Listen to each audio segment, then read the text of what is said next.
Bismillahirrahmanirrahim. Assalamualaikum warahmatullahi wabarakatuh. Alhamdulillahilladzi 'allama bil qalam, 'allamal insana ma lam ya'lam. Allahumma shalli wa sallim ala nabiyyina Muhammad wa huwa min asyrafil anam, wa ala alihi wa ashabihi wa man tabi'ahum bi ihsanin ila ad-dinit tam. Raditu billahi rabba wa bil islami dina wa bi Muhammadin sallallahu alaihi wasallam nabiyya wa rasula. Allahumma anfa'na bima 'allamtana wa 'allimna ma yanfa'una wa zidna ilma. Ibu-ibu jamaah pengajian online pimpinan daerah Aisyah Kota Malang yang dirahmati Allah. Pertama tentu kita mengucap syukur kehadirat Allah Subhanahu wa taala atas limpahan nikmat dan kasih sayang rahmah Allah Subhanahu wa taala yang tidak putus diberikan kepada kita. Salawat serta salam semoga terus terlimpah kehadirat Nabi Agung kita, Nabi Muhammad sallallahu alaihi wasallam.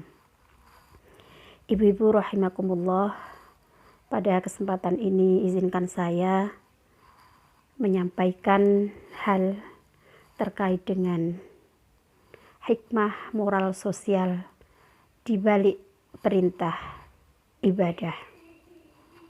Ibu-ibu rahimakumullah, dalam berislam kita mengenal istilah trilogi ajaran Islam, yakni iman, Islam, dan ihsan, atau bahasa lain iman dikenal dengan akidah, Islam adalah syariah atau ibadah, dan ihsan adalah akhlak.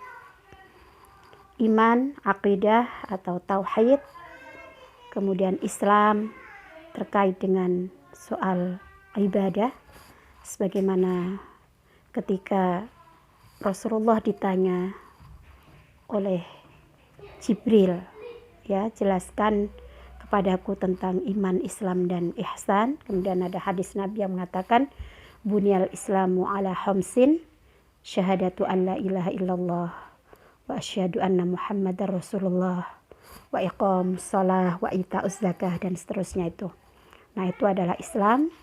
Kemudian ihsan adalah akhlak atau biasanya masuk dalam kajian tasawuf atau etika dan moral.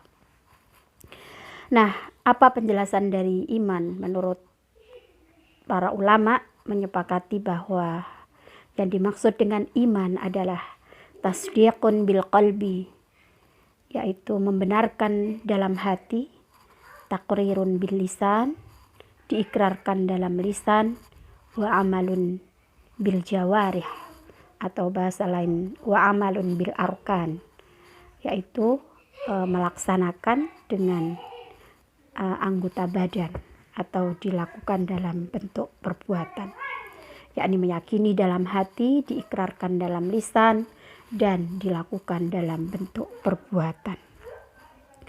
Ibu-ibu rahimakumullah, sebagian kita mungkin akan bertanya, bagaimana dengan orang-orang yang dia melakukan amal soleh, beramal, jadi amal bil jawarih atau bil arkan tadi, sementara dia tidak memiliki iman atau tidak mempunyai akidah. Karena dalam Al-Quran seringkali kita dapati kata amanu bergandengan dengan kata amilus shalihat. Nah, di sini disebutkan dalam surat Al-Furqan ayat 23 disebutkan bahwa a'udzubillahi minasyaitonirrajim wa qadimna ila ma amilu min amalin faja'alnahu haba'an manthura. Dan kami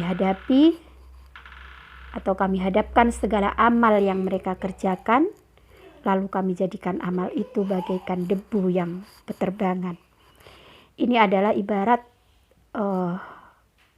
orang yang melakukan amal soleh namun tidak dibarengi dengan iman, maka amal soleh yang dilakukan itu ibarat debu yang beterbangan.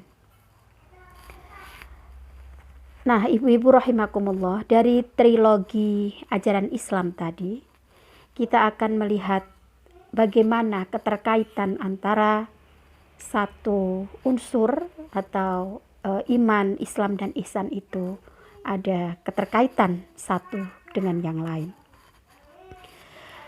Mengenai iman, ketika kita membaca hadis-hadis Rasulullah, seringkali kita dapati kata iman dan derivasinya, jadi iman, mukmin, yu'min, amana, itu bergandengan dengan amal soleh yang tersirat ada makna akhlak atau moral etika di situ. Sehingga hadis Nabi mengatakan, akmalul mu'minina imanan ahsanuhum khuluqan. Sesempurna-sempurnanya keimanan orang-orang yang beriman ialah ahsanuhum khuluqan, yang baik akhlaknya. Dalam usul fikih kita mengenal istilah mafhum muwafaqah atau mafhum mukhalafah. Di sini jika kita pahami dengan makna tersirat bahwa keimanan seseorang, sempurnanya keimanan seseorang, itu hadis tidak mengatakan dengan aktsaruhum ibadatan, yakni sesempurna-sempurnanya keimanan seseorang tidak ditentukan oleh banyaknya dia beribadah, namun ditentukan oleh akhlak baiknya. Akhlak itu tentunya akhlak pada Allah, akhlak kepada manusia, akhlak kepada alam, akhlak kepada binatang, tumbuhan, dan pada semesta tentunya. Nah, kemudian hadis lain juga mengatakan, la yu'minu ahadukum hatta yuhibba li akhihi ma yuhibbu li nafsih. Tidaklah beriman salah satu dari kalian sehingga dia mencintai saudaranya sebagaimana dia mencintai dirinya. Nah, antara iman dan cinta di sini ibu-ibu ada keterkaitan, bahwa tidak dikatakan beriman kalau kita tidak mencintai saudara kita, bisa saudara sesama muslim, saudara sebangsa senegara, maka itu kita mengenal istilah ukhuwah Islamiyah, ada ukhuwah wataniyah dan ukhuwah basyariyah, dan mencintai saudara kita yang lain sesama manusia. Nah, jadi keterkaitan antara kata yu'min, kata iman, dengan cinta. Nah, cinta di sini adalah implementasi dari moral, akhlak, etika. Contoh lain, hadis lain mengatakan, la yu'minu man kana yu'minu billahi wal yaumil akhir fal yukrim dhaifahu. Barang siapa yang beriman kepada Allah dan hari akhir, maka hendaklah dia memuliakan tamunya. Nah, memuliakan tamu ini termasuk akhlak atau etika. Kelanjutan hadis itu, hatta man kana yu'minu billahi wal yaumil akhir falyukrim jarahu. Hendaklah dia memuliakan tetangganya. Nah, memuliakan tetangga itu juga bagian dari akhlak atau etika atau moral tadi. Begitu juga dengan hadis lain mengatakan, man kana yu'minu billahi wal yaumil akhir falyaqul khairan aw liyasmut. Barang siapa yang beriman kepada Allah dan hari akhir, maka hendaklah dia mengatakan yang baik, atau kalau tidak bisa, mending dia diam. Nah, ini mungkin termasuk akhlak dalam bermedia, ya, dalam di tengah maraknya media sosial ini, kita sebagai orang yang beriman kepada Allah dan hari akhir, maka kita menahan diri kita dari mengucapkan kata-kata yang tidak baik, yang itu dapat menyinggung orang lain.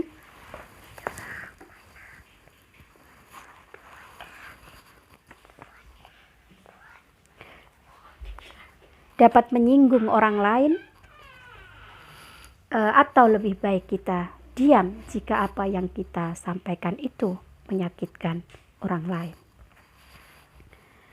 Nah, ibu-ibu rahimakumullah, itu tadi keterkaitan antara iman dan akhlak.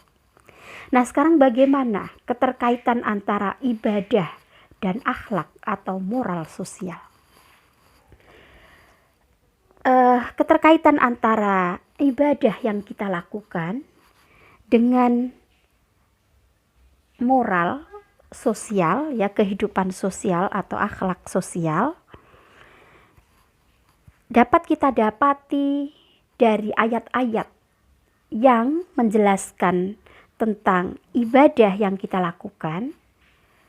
Di akhir ayat akan disebutkan tentang hikmah, tentang pesan atau ibroh atau hikmah dari ibadah yang diperintahkan oleh Allah tersebut.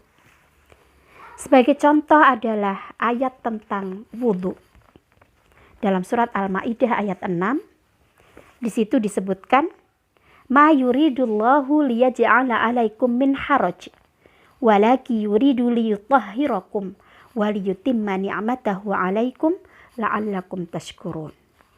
Jadi apa hikmah ibadah wudhu yang diperintahkan kepada kita sebelum melakukan sholat? Nah, di situ disebutkan ma yuridullahu liyaj'ala 'alaikum min haraj. Sebetulnya Allah tidak ingin menyulitkan kita. Allah ingin memudahkan kita. Dalam ayat lain disebutkan yuridullahu bikumul yusra wala yuridu bikumul usra. Allah menginginkan kemudahan, tidak menginginkan kesulitan. Nah, hikmah yang lain adalah liyutahhirakum, untuk membersihkan kalian. Nah, bersih ini kan bagian dari etika, moral, ya. Nah, kemudian liyutimma ni'matahu 'alaikum la'allakum tashkurun. Ini adalah Allah ingin menyempurnakan nikmatnya atas kalian atau atas kita. Semoga kita termasuk hamba yang bersyukur. Nah, kata syukur di sini juga implementasi dari akhlak atau etika. Nah, kemudian yang kedua, sholat. Sudah sering kita dengar, ya, apa hikmah dianjurkan atau diperintahkan kita sholat, yaitu tanha 'anil fahsya wal munkar, mencegah dari perbuatan keji dan mungkar. Nah, kemudian zakat. Zakat di situ disebutkan di surat At-Taubah ayat 103. Khudz min amwalihim shadaqatan tutahhiruhum wa tuzakkihim biha. Nah, zakat itu untuk menyucikan kita, ya, tahhir dan tuzakki. Kemudian 4, perintah shaum. Shaum di sini sudah jelas di akhir ayat disebutkan la'allakum tattaqun, agar kalian menjadi orang yang bertakwa. Nah, takwa di sini memang banyak penjelasannya, ya. Namun di antara ciri orang yang bertakwa itu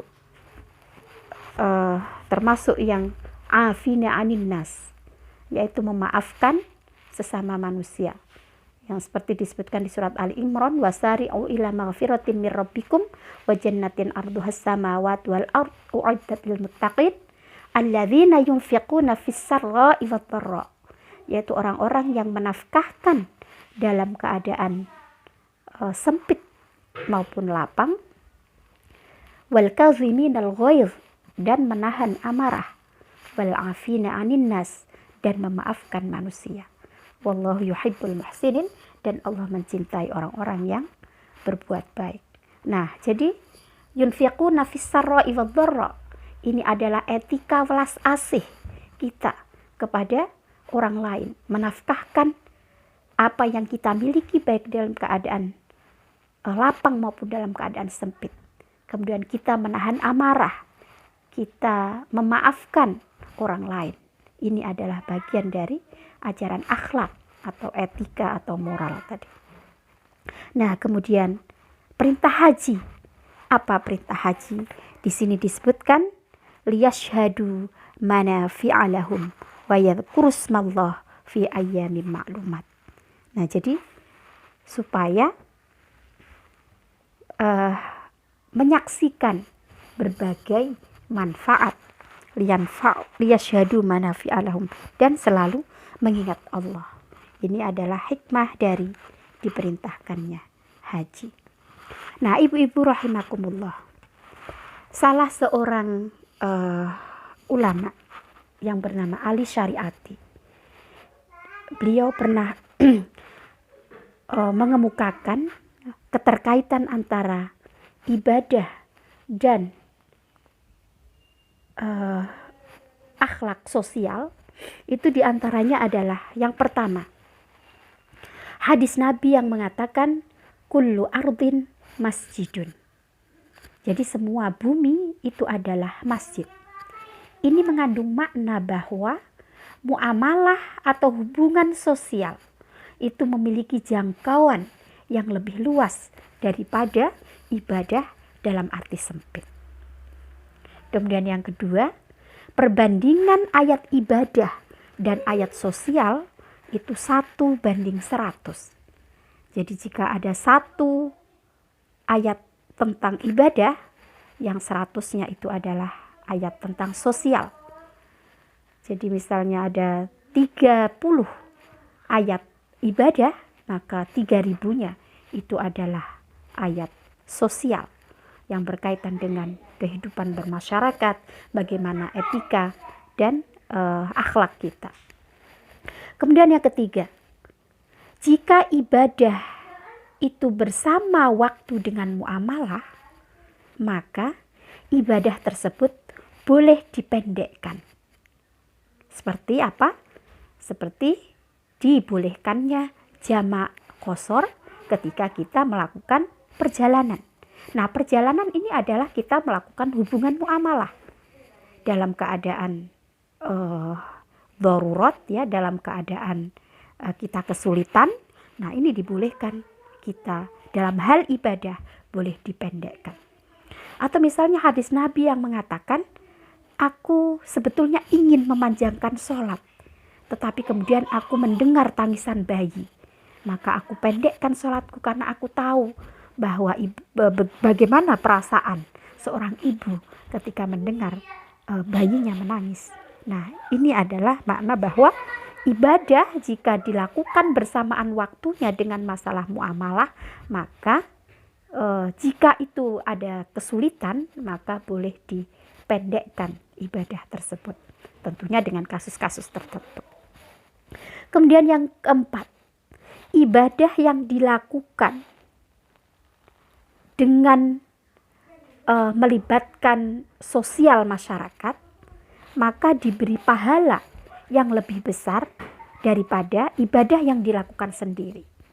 Seperti apa contohnya? Sholat berjamaah. Mungkin kalau kita mau berpikir secara individual, sebetulnya kita melakukan sholat sendiri itu bisa jadi lebih khusyuk, kita lebih bisa memanjangkan. Sekalian mungkin ibu-ibu yang melazimkan hafalan-hafalan Quran, maka itu saat yang tepat untuk memurojaah hafalannya. Tetapi kita dianjurkan untuk sholat berjamaah. Karena apa? Karena ada nilai moral sosial di dalamnya. Bahwa ketika kita sholat berjamaah, kita bertemu dengan saudara-saudara kita sesama muslim. Dari situ kita bisa saling tukar pendapat, kita bisa saling menyapa.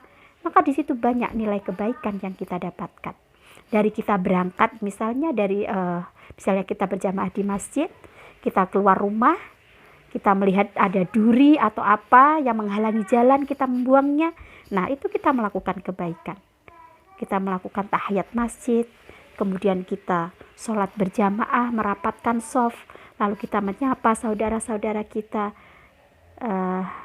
kita mengucap salam. Nah, itu adalah bagian dari kebaikan-kebaikan atau akhlak sosial yang Allah janjikan bahwa sholat yang demikian itu pahalanya lebih banyak daripada atau 27 derajat daripada sholat sendiri. Nah, yang kelima ibu-ibu, jika ibadah itu tidak sempurna kita lakukan, maka kafarotnya itu juga berkaitan dengan soal moral sosial. Orang yang tidak bisa melakukan puasa karena sakit, karena hamil, karena menyusui, karena sakit ya yang tidak ada harapan sembuh, maka nanti selain qadha, kafarotnya ya atau istilahnya menggantinya adalah dengan fidyah. Nah, fidyah itu apa? Memberi makan kepada fakir miskin. Begitu juga misalnya dalam haji ya, dalam haji ketika tidak terpenuhi syarat dan rukun haji kemudian terkena dam. Nah, apa? Dam itu biasanya dengan menyembelih kambing dan lain sebagainya, dan itu tentu akan dibagikan kepada fakir miskin. Maka ini ada nilai moral sosial di situ. Ibu-ibu rahimakumullah, mungkin ini yang bisa saya sampaikan. Jadi menjadi kesimpulan dari apa yang saya sampaikan, tausiah untuk diri saya sendiri, dan ibu-ibu semoga bisa mengambil manfaat dari apa yang saya sampaikan ini. Menjadi kesimpulan adalah bahwa dalam Islam kita mengenal istilah iman, Islam, dan ihsan yang satu sama lain itu saling berkaitan, dan ibadah kita kepada Allah adalah hablum minallah, sebagai wujud penghambaan kita kepada Allah, karena kita ibadah kita sejatinya bukankah Allah yang membutuhkan ibadah kita, tetapi karena kita yang perlu menghamba dan beribadah kepada Allah.